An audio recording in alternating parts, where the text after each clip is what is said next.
The text starts, "But about that day, no one knows, not even the angels or the Son, but only the Father." So if you read this verse and you're a biblical skeptic, this looks like perfect fodder for your argument, doesn't it? The logical premise first is God knows everything, right? We would agree. You say Jesus is God. We would agree. Jesus says he doesn't know something. Well, the text sure seems to say that. So then the logical conclusion of the biblical skeptic is that, therefore, Jesus is not God. He said he doesn't know something, and, well, God knows everything. So how do we answer this? This is actually really an easy question to answer if you read the rest of the Bible, which most biblical skeptics don't. But if you read the rest of the Bible, you understand that Jesus is in his state of humiliation at this point. So to illustrate this for you, I want you to play along with me. Everybody close your eyes. Everybody close your eyes, and if you don't, you're cheating, and I don't like it. Now, keeping your eyes closed, tell me how many fingers am I holding up? Okay, you can open your eyes. How many fingers was I holding up? Nobody knows, right? Which leads me to the conclusion you are all blind. Of course not. You're very capable of seeing, but in obedience to your pastor, you closed your eyes for a moment so that you could not see. The exact same thing is true with Jesus. Jesus, in obedience to his Father, to humiliate himself, as Philippians 2 says, taking on the form of a servant, being found in human likeness so that he could suffer death, even death on a cross for us, chooses not to make use of his glory and his power for a time. This is very simple. This is basic Christology. But what I think is more interesting is actually this question: why? Why doesn't Jesus know at this point? Because there are other places in the Gospels, you can read them, where Jesus knows things that only God would know. Why does he choose here not to know the day or the hour? Now, to some extent, this is a little bit of speculation, but I think I'm inferring from a lot of understanding of Jesus, scriptural understanding of Jesus, to give you this answer. It's because Jesus is your Savior. Let me illustrate it like this. So let's say you have a really rich business person. They go into a women's shelter, and they see the women who are there. They're suffering. They have children who are in need. They're maybe on the run from abusive husbands or boyfriends or something like this. And this business person sees this and says, "This is great. I want to help these women. In fact, I'm going to finance everything this shelter needs for the rest of its existence. It will never be in want ever."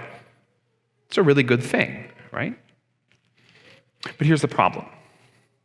That rich business person, at the end of the day, goes home to their intact family, their nice house, not needing anything. Jesus is not like that. Jesus, instead of using all the riches of heaven to just fix our problems but keep his distance, stepped into being a human. He made himself uncomfortable. He gave up the glory and riches of heaven so that he could be with you, could be in your shoes, could be you for you in the sight of God.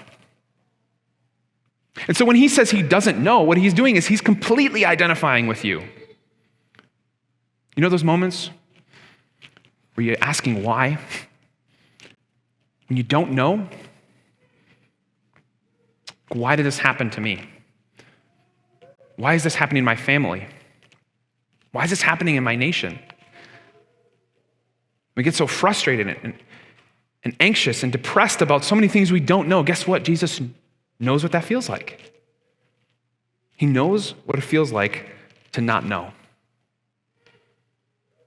I was speaking with a woman this week who has had a number of terrible things happen in her life. And this answer, I think, is the Christian answer to why bad things happen to seemingly good people. It doesn't answer exactly why. It doesn't say, here's the specific reason why that specific bad thing happened in your life, but here's what it does answer. God cares. God cares enough to step in it with you. Every other world religion, every other worldview says either let it go, don't worry about it, or it's your fault and you need to fix it. Christianity uniquely says God steps into it with you. And in fact, he steps into it so much so that he doesn't even totally understand. But he goes along with you. You ever had that moment where somebody you respect, maybe it was a boss or a coach, a mentor of some sort, a parent maybe, came to you and admitted that they don't really know what they're doing either? Or that they're suffering like you're suffering? You know that feeling you get that like you respect them and you know their abilities and their position, but they're human to you. They're with you. That's Jesus in the pain and suffering of this life. But he goes a step further. Another illustration. Let's say you have a group of teens, maybe they're like a youth group or something like this, and they're going to spend the weekend living on the street like a homeless person so that they can sort of sympathize, have some compassion on those who suffer from homelessness. That's a really good thing, right? We should all have a certain level of sympathy and compassion for people who don't have the same benefits that we do as, well, upper middle class Western people. But here's the problem. At the end of that weekend, even though they stepped in, they go home. But not Jesus. At this very moment, Jesus, the human being, sits at the right hand of the throne of God. Jesus did not step into human flesh for a time and then gave it up to go back to where he was as God.